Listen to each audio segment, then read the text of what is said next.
Heto na ang bagong foundation ng Dazzle Me. This is the Dazzle Me Cover Me Serum Foundation dahil someone requested this foundation sa video ko featuring yung favorite skin tint ko from them.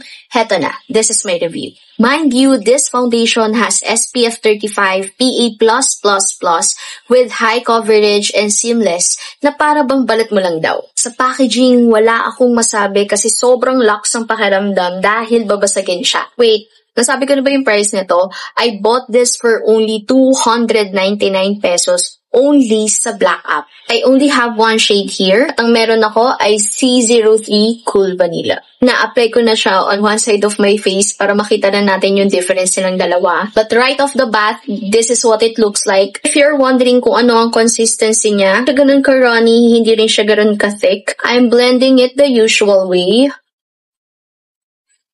Ganda niya. Okay, as you can see, it is really high in coverage. Natakpan niya yung mga gusto ko matakpan, especially yung acne marks ko here. Nagustuhan ko sa kanya yung pagiging lightweight niya. Parang wala lang akong suot na foundation. Mas magaan pa nga to kasi sa skin tint na favorite ko from them. Well, this is the before, and this is the after.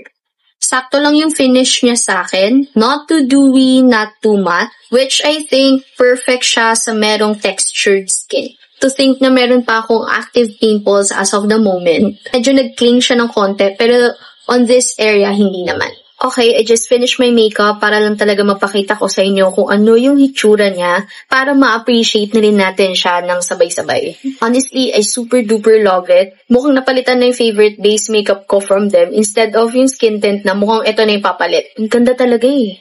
Oo na, Dazzle Me. Wala ka nang dapat pang patunayan. I super duper duper love this foundation.